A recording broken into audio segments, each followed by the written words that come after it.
ஞாயிறு முழு ஊரடங்கையொட்டி சென்னை உட்பட தமிழகத்தின் அனைத்து பகுதிகளிலும் போலீசார் தீவிர வாகன சோதனையில் ஈடுபட்டனர். கட்டுப்பாடுகளை மீறி அனாவசியமாக சுற்றித் திரிந்தவர்களை எச்சரித்தும் அபராதம் விதித்தும் அனுப்பி வைத்தனர். தினசரி கொரோனா பாதிப்பு தொடர்ந்து அதிகரித்து வருவதை கருத்தில் கொண்டு தொற்று பரவலை தடுக்க இரண்டாவது வாரமாக ஞாயிற்றுக்கிழமை தமிழகத்தில் முழு ஊரடங்கு அமல்படுத்தப்பட்டது. இதனையடுத்து சென்னையில் 10,000 போலீசார் வாகன சோதனையில் ஈடுபட்டனர். சென்னை சென்ட்ரல் ரயில் நிலையம், அண்ணா சாலை, கிண்டி கத்திப்பாரா பாலம் உள்ளிட்ட பகுதிகள் ஆள் அரவமற்று காட்சியளித்தன. சென்னையில் 372 இடங்களில் சோதனையில் ஈடுபட்ட போலீசார் அத்தியாவசியமின்றி சுற்றித் திரிந்த வாகனங்களை பறிமுதல் செய்தனர். ஊரடங்கை பயன்படுத்தி வாடகை வாகனங்களில் அதிக கட்டணம் வசூலிப்பதாக ரயிலில் பயணம் செய்து சென்னை வந்தவர்கள் குற்றம் சாட்டினர். அதே சமயம் வாடகை ஆட்டோக்கள் மற்றும் கால் டாக்ஸிகள் குறைவாகவே இயக்கப்பட்டன. சென்னையின் புறநகர் பகுதியான ஆவடி காவல் ஆணையரகத்திற்கு உட்பட்ட 109 இடங்களில் போலீசார் தீவிர வாகன சோதனையில் ஈடுபட்டனர். வாகனங்களிலும் ரோந்து பணியில் ஈடுபட்டனர். திருமுல்லைவாயில், பட்டாபிராம், ஆவடி உள்ளிட்ட பகுதிகளில் போலீசார் தீவிர வாகன சோதனையில் ஈடுபடும் கழுகு பார்வை காட்சிகள் பதிவு செய்யப்பட்டுள்ளன.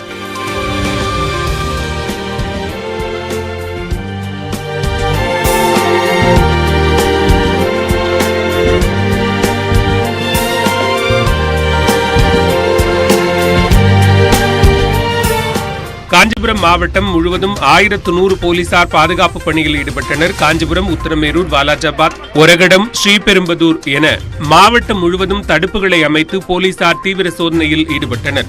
தேவையின்றி சுற்றித் திரிந்தவர்களுக்கு 200 ரூபாய் அபராதம் விதிக்கப்பட்டது. கிருஷ்ணகிரி எல்லையில் தீவிர வாகன தணிக்கையில் ஈடுபட்ட போலீசார் கர்நாடக மாநிலத்திலிருந்து அவசியமின்றி வந்த வாகனங்களை திருப்பி அனுப்பினர். அதே நேரம் அங்கிருந்து அவசர தேவைகள் மற்றும் அத்தியாவசிய பொருட்களை கொண்டு வந்த வாகனங்கள் அனுமதிக்கப்பட்டன. தஞ்சை மாவட்டத்தில் 750 போலீசார் 85 இடங்களில் வாகன தணிக்கையில் ஈடுபட்டனர். அனைத்து கடைகளும் அடைக்கப்பட்டு சாலைகள் வெறிச்சோடி காட்சியளிப்பதை நியூஸ் 18 தமிழ்நாடு தனது பருந்து பார்வையில் பதிவு செய்தது.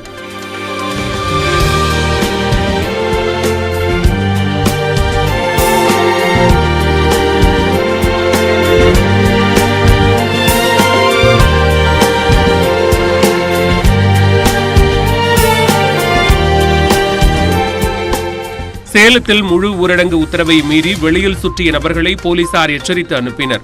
அஸ்தம்பட்டி 5 ரோடு, மாவட்ட ஆட்சியர் அலுவலக சாலை, செவ்வாய்ப்பேட்டை, அம்மாப்பேட்டை, கொண்டாலம்பட்டி உள்ளிட்ட நகரின் பல்வேறு பகுதிகளில் உள்ள பிரதான சாலைகள் ஆள் நடமாட்டமின்றி வெறிச்சோடி காணப்பட்டன. விதிகளை மீறி ஏற்காடு செல்ல முயன்ற வாகனங்களை போலீசார் தடுத்து திருப்பி அனுப்பினர். மதுரையில் நகரம் முழுவதும் மளிகை, காய்கறி கடைகள் உள்ளிட்ட கடைகள் அனைத்தும் அடைக்கப்பட்டுள்ளன. போலீசார் தீவிர வாகன சோதனையில் ஈடுபட்டு வரும் நிலையில் முன்கள பணியாளர்கள் அடையாள அட்டையை காண்பித்து விட்டு செல்ல அனுமதிக்கப்பட்டனர். மதுக்கடைகள் மூடப்பட்டதால் கடலூர் மாவட்டம் சாவடியில் இருந்து மதுப்பிரியர்கள் புதுவைக்கு படையெடுத்தனர். தென்பெண்ணை கரையோரம் உள்ள ஆற்றுப்பாதை வழியாக புதுச்சேரிக்கு சென்றவர்களை தடுக்க முடியாமல் போலீசார் தவித்தனர்.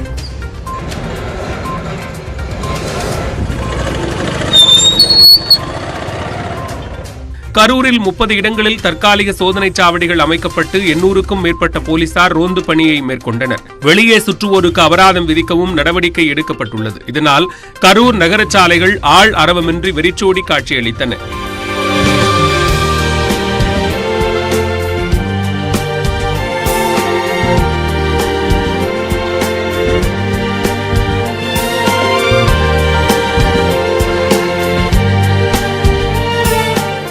தமிழகத்தின் பல்வேறு பகுதிகளிலும் போலீசார் தீவிர வாகன சோதனையில் ஈடுபட்டனர். இதனிடையே தமிழகத்தில் ஒரு வாரத்தில் ஊரடங்கை மீறியவர்களிடமிருந்து 3,45 லட்சம் ரூபாய் அபராதம் விதிக்கப்பட்டுள்ளதாக டிஜிபி சைலேந்திர பாபு தெரிவித்துள்ளார்.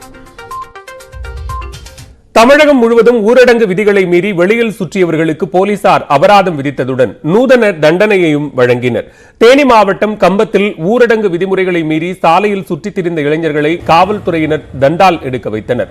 கம்பம் பேருந்து நிலையம் பகுதியில் சுற்றித் திரிந்த இளைஞர்களை காவல்துறையினர் ஏற்கனவே ஒருமுறை எச்சரித்து அனுப்பியதாக தெரிகிறது. இருப்பினும் மீண்டும் அதே பகுதியில் அந்த இளைஞர்கள் சுற்றித் திரிந்ததால் அவர்களுக்கு தண்டால் எடுக்கும் தண்டனை வழங்கினர். இனிமேல் வெளியே வந்தால் ஊரடங்கு விதிமீறல் சட்டத்தின் கீழ் வழக்கு பதியப்படும் என்று எச்சரித்து அனுப்பினர்.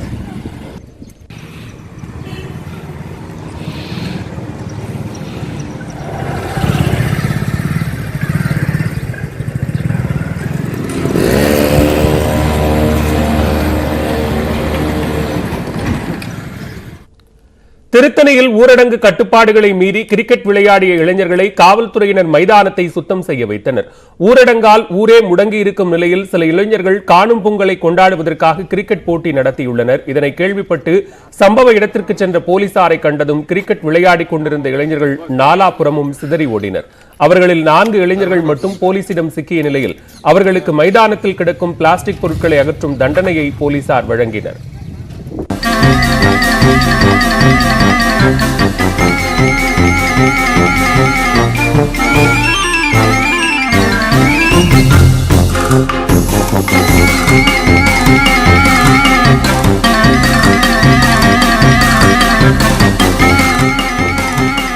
மயிலாடுதுறை மாவட்டத்தில் 6 நிரந்தர சோதனை சாவடிகள் மற்றும் 30 தற்காலிக சோதனை சாவடிகளில் 350க்கும் மேற்பட்ட போலீசார் தீவிர வாகன தணிக்கையில் ஈடுபட்டனர்.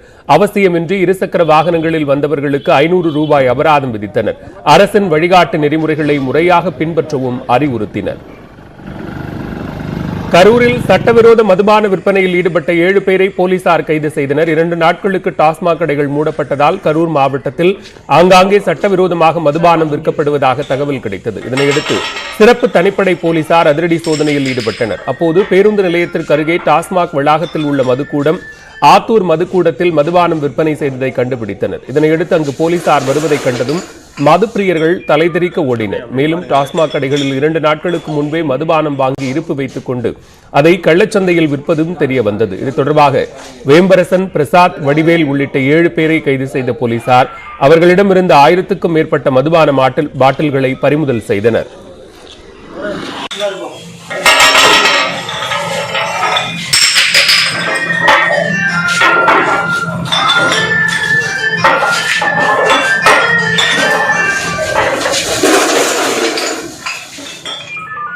அப்படியே பாருங்க.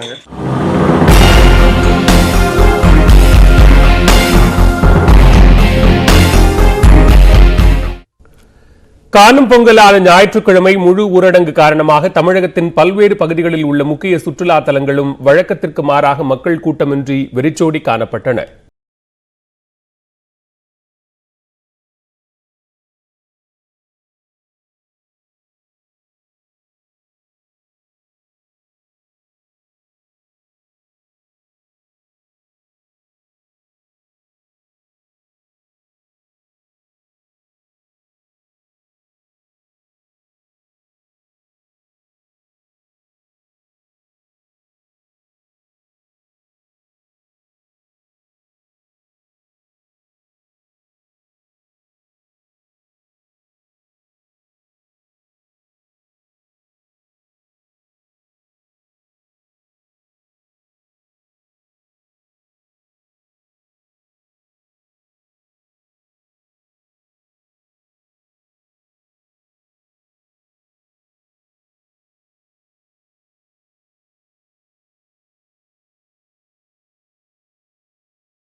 காணும் பொங்கலன்று கோவை குற்றாலம் வெறிச்சோடி காணப்பட்டது. காணும் பொங்கலன்று கோவை குற்றாலத்திற்கு கோவை மாவட்டத்திலிருந்து மட்டுமல்லாமல் அண்டை மாவட்டங்களிலிருந்தும் பொதுமக்கள் திரளாக வருவது வழக்கம். ஆனால் இந்த முறை ஊரடங்கு காரணமாகவும் கொரோனா கட்டுப்பாடுகள் காரணமாகவும் சுற்றுலா தலங்கள் அனைத்தும் மூடப்பட்டுள்ளதால் கோவை குற்றாலம் பொதுமக்களின்றி வெறிச்சோடி காணப்பட்டது.